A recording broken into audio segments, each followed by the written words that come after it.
Hello dear friends, welcome to my channel. फिलहाल यहाँ पर जैसे सीजीएल के अपडेट के बारे में बात करने वाले हैं।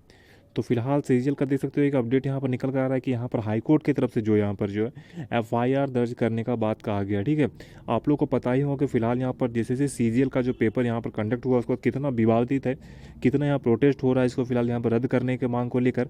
तो इसी में यहाँ पर जो उसका केस भी किया गया था, आप लोग को पता है कि 17 तारीख को फैसला भी हुआ है। एंड सुनवाई होने के बाद यहाँ पर जो है आप लोग का फिलहाल रिजल्ट पर रोक लगा दिया गया था।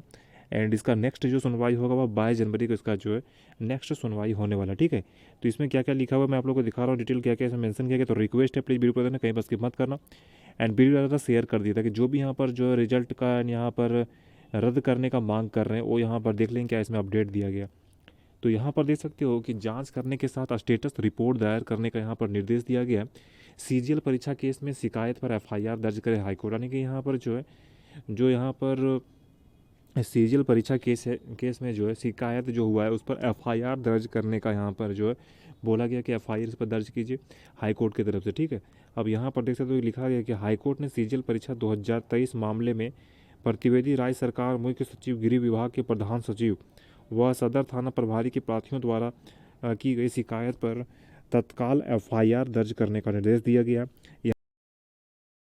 एफआईआर दर्ज करने का यहाँ पर जो निर्देश दे दिया गया है, साथ ही आरोपों की जांच करने और अगली सुनवाई की तारीख तक जांच की स्टेटस रिपोर्ट दाखिल करने का निर्देश दिया गया। यानी देख सकते हो कि यहाँ पर जो है इस पर जांच भी करना है और जांच करने के बाद स्टेटस रिपोर्ट यहाँ पर जो है दायर करना है।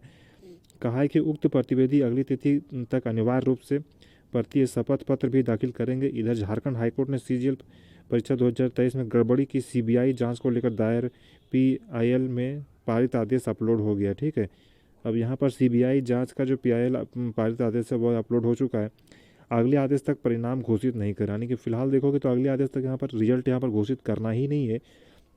आगे देखोगे तो यहाँ पर लिखा है कि chief justice MS Ramchandra Rao व जस्टिस दीपक रोशन की खंडपीठ ने सुनवाई के दौरान पक्ष सुनने के बाद कहा कि जब परीक्षा में कथित पेपर लीक की इतना गंभीर मामला है तब पिछले दिन महीनों से एफआईआर दर्ज करने और इसकी जांच कराने प्रतिवेदी की निष्क्रियता के लिए कोई उचित स्पष्टीकरण नहीं दिया गया। ठीक है, आप देख सकते हो यहाँ पर लिखा गया कि यदि उक्त परीक्षा में परिणाम घोषित होते हैं और प्रतिवेदियों द्वारा नियुक्तियां की जाती है तो इसके तीसरे पक्ष के हित पैदा होंगे तथा गंभीर पूर्वाग्रह पैदा होगा।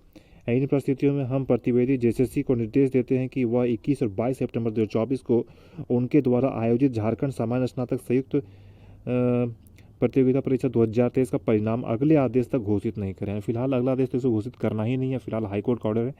उसके बाद यहाँ पर जो है एफआईआर दर्ज किए बिना ही प्रारंभिक जांच क्यों।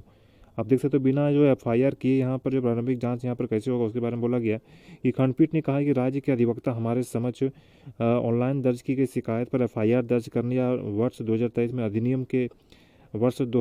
के अधिनियम के तहत इसकी जांच को दर्शाने वाली कोई भी सामग्री प्रस्तुत करने में असमर्थ है। देखो यहाँ पर जो यहाँ पर आप लोग का अधिनियम बना था 2023 में, उसके देखोगे तो उसके तहत यहाँ पर जो कोई भी जांच जो है दर्शाने वाली कोई भी सामग्री प्रस्तुत करने में असमर्थ, यानी कोई भी यहाँ पर जो है सामग्री यहाँ पर दिखाया नहीं गया, प्रस्तुत नहीं किया गया है।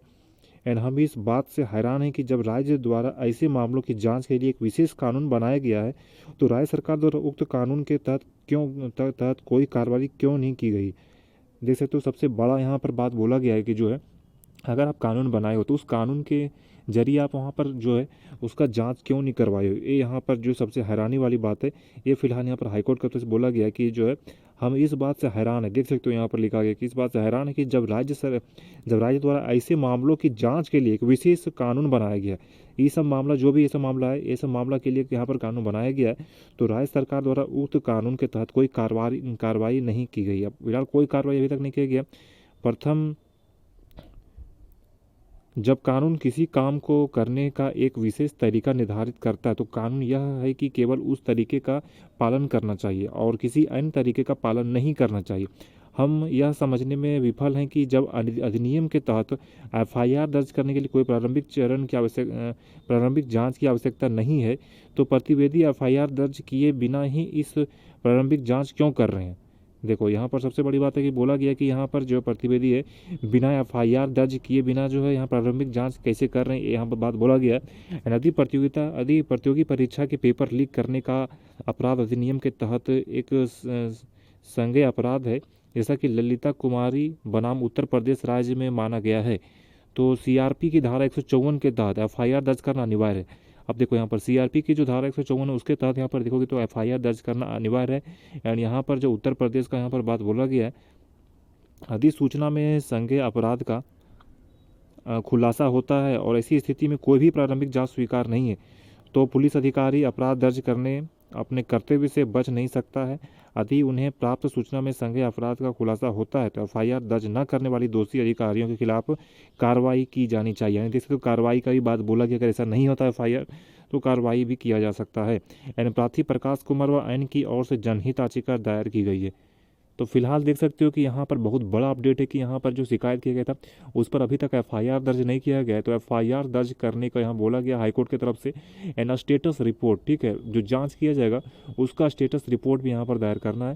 यानी स्टेटस रिपोर्ट दायर करने का भी यहाँ पर जो निर्देश है उसको दे दिया गया। तो फिलहाल सीजीएल देख सकते हो इतना यहाँ पर सब कुछ होने के बाद फिलहाल देख सकते हो डॉक्यूमेंट वेरिफिकेशन प्रोसेस चल ही रहा है, उस पर रोक नहीं लगा है, ठीक है। बहुत सारे स्टूडेंट को कन्फ्यूजन है कि डीबी पर रोक लगा या फिर नहीं लगा, तो डॉक्यूमेंट वेरिफिकेशन पर अभी तक यहाँ पर रोक नहीं लगा हुआ है। आपका सिर्फ यहाँ पर रिजल्ट पर रोक लगा है, यानी कि फाइनल जो रिजल्ट है उसको यहाँ पब्लिश यहाँ पर जेएसएससी की तरफ से नहीं किया जा सकता है, सिर्फ डीबी पर यहाँ पर जो प्रोसेस चल रहा है डीबी का। तो यहाँ पर अगला सुनवाई 22 तारीख को। एंड यहाँ पर इतना कुछ सबूत मिलने के बाद स्टूडेंट यहाँ पर ज़्यादा जो है जो भी यहाँ पर सुन रहे देख रहे हैं, उम्मीद है कि आगे का प्रोसेस आप लोग का सही हो। आगे का जो अगर गलत है तो इस पर जो कड़ी कार्रवाई होना चाहिए। यहाँ पर इतना सब कुछ होने के बाद स्टूडेंट परेशान है, रद्द करने का मांग कर रहे हैं। अगर जो रद्द होता है, अगर सच में यहाँ पर जो है पूरा अगर जो है वैसे देखोगे तो बहुत कुछ सामने आ रहा है अभी। तो फिलहाल अब 22 तारीख को ही समझ में आएगा क्या है नहीं है। सो सुनवाई अगला जो 22 तारीख को है, लेकिन अगर रद्द होता है तो फिर कड़ा से कड़ा कार्रवाई होना चाहिए जो भी इसमें इन्वॉल्व है, क्योंकि फिर भविष्य में ऐसा यहाँ पर जो है ये सब किया नहीं जाए। क्योंकि देखो पेपर लीक और फेयरनेस का मामला झारखंड में बहुत हाई लेवल पर पहुंच चुका है। एक बच्चा को भी पूछोगे तो बोलता है यहाँ पर जो है कि सेटिंग से यहाँ पर जो नौकरी होता है, ठीक है। लेकिन ये सब चीज़ को यहाँ पर जो है दिमाग से हटाना पड़ेगा। उसके लिए क्या करना पड़ेगा, उसके लिए एक ही ऑप्शन है कि फेयर तरीका से एग्ज़ाम जो है लेना पड़ेगा। फेयर तरीका से आप कढ़ाई करके लो, जैसे भी लो, लेकिन एग्ज़ाम फेयर होना चाहिए। कोई पेपर लीक का न्यूज़ नहीं आना चाहिए, ठीक है। अगर चाल लिया जाए तो ऐसा सब कुछ संभव है, ठीक है। यहाँ पे सिर्फ यहाँ पर चाहने का है कि हम जो सही तरीका से लेंगे। यहाँ दिमाग यहाँ पैसा का खेल जो दिमाग में आता है उसको हटाना पड़ेगा, और फेयर तरीका से अगर सब कुछ लिया जाए तो सब कुछ पॉसिबल है। ऐसा नहीं कि इम्पॉसिबल यहाँ पर कुछ नहीं कि हम फेयर तरीका से नहीं ले सकते। अगर आप फेयर तरीका से नहीं ले पा रहे हो, अगर इतना कुछ सामने आ रहा है, तो फिर उस पोस्ट पर रहने का कोई मतलब आपका नहीं रह जाता है। क्योंकि जिस पोस्ट के लिए आपको अपॉइंट किया गया है उस पोस्ट पर आप हो और इस तरह का मैटर सामने आ रहा है, तो ये फिर बहुत गलत है, ठीक है। ये सब जो है बहुत गलत है। इसके लिए फ़िलहाल सरकार को यहाँ पर सोचना चाहिए कि आखिरकार जो फेयर तरीका से एग्ज़ाम कैसे करवाया जाए। क्योंकि आने वाला समय में भी बहुत सारा पेपर कंडक्ट होने वाला है। एक्साइज कांस्टेबल का पेपर है, ऑनलाइन भी एग्जाम्स है, ऑफलाइन भी एग्जाम्स कंडक्ट होने वाले हैं। अगर उसमें भी इसी तरह होगा तो फिर स्टूडेंट का लाइफ बर्बाद हो जाता है, ठीक है। फ्यूचर बर्बाद हो जाएगा। इससे कोई विश्वास नहीं करेगा झारखंड पर कि एक भी कुछ जो सही तरीका से पढ़ के भी लेगा उसका वैल्यू नहीं रहेगा, जो नहीं पढ़ के लेगा उसका तो वैल्यू जानते हो क्या रहेगा, नहीं रहेगा, ठीक है। क्योंकि बहुत सारा एग्जाम फिलहाल अभी एग्जाम कैलेंडर का बात चल रहा है। अगर आता है एग्ज़ाम लिया जाता है तो सबसे बड़ा उसमें क्वेश्चन मार्क करेगा कि आप जो एग्ज़ाम फेयर तरीका से ले रहे हो कि नहीं ले रहे हो। बहुत बड़ा प्लस पॉइंट रहने वाला अगर जो है सही तरीका से एग्ज़ाम हो तो अच्छा रहेगा स्टूडेंट के लिए, कि ज़्यादा कोर्ट कचहरी का जो है सामना नहीं करना पड़ेगा। देख सकते हो कोर्ट में मैटर चल गया। अगर फिर एक्साइज का पेपर होगा, एक्साइज कांस्टेबल का अगर होने वाला है, उसमें भी इसी तरह अगर कुछ होगा तो फिर वो कोर्ट में जाएगा, तो सिर्फ बर्बादी किसका, स्टूडेंट का बर्बादी है ना। इसीलिए फेयर तरीका से हो, मैं रिक्वेस्ट कर रहा हूँ जैसे से कि फेयर तरीका से करवाया जाए।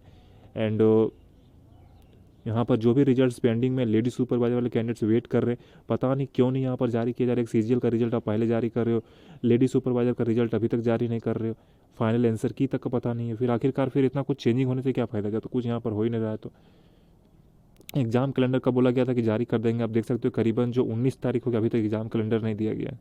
यानी कि आप 31 दिसंबर को एग्ज़ाम कैलेंडर जारी करोगे। अगर वहाँ 1 जनवरी को बोला गया है तो 31 दिसंबर को आप हम जो है दिसंबर में हम जारी कर दिए, ऐसा नहीं होता, ठीक है।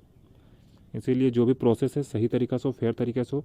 एंड वीडियो जो है बनाने का मेन मकसद था कि यहाँ पर जो है देख सकते हो कि जो है FIR दर्ज करने का यहाँ पर बोला गया है। यहाँ पर स्टेटस रिपोर्ट जो है वह दायर करने का निर्देश यहाँ पर हाईकोर्ट की तरफ से दिया गया। ठीक है। एंड JPSC वाले भी स्टूडेंट यहाँ पर बोल रहे हैं कि सर JPSC का मेंस का रिजल्ट कब आएगा। तो JPSC का चेयरमैन का जब तक यहाँ पर नियुक्ति नहीं किया जाएगा तब तक यहाँ पर कुछ नहीं होने वाला। फिलहाल उम्मीद था कि चेयरमैन का यहाँ बोला भी गया था हाईकोर्ट की तरफ से कि यहाँ पर चेयरमैन का नियुक्ति जल्द से जल्द कर दिया जाए, लेकिन अभी तक यहाँ पर चेयरमैन का भी नियुक्ति नहीं किया गया। तो आखिरकार चेयरमैन का नियुक्ति कब किया जाएगा, ये भी बहुत बड़ा क्वेश्चन मार्क है कि चेयरमैन का आखिरकार नियुक्ति कब किया जाएगा। ठीक है। तो फिलहाल आप लोगों को कोई भी अपडेट आता है मैं आप लोगों को इन्फॉर्म कर दूँगा। चैनल को सब्सक्राइब कर लीजिएगा, वीडियो पसंद वीडियो को लाइक भी कर लीजिएगा एंड रिक्वेस्ट अपनी वीडियो ज़्यादा शेयर कर दीजिएगा। ठीक है। तो फिर मिलते हैं नेक्स्ट वीडियो में कुछ न्यू अपडेट का। Thank you.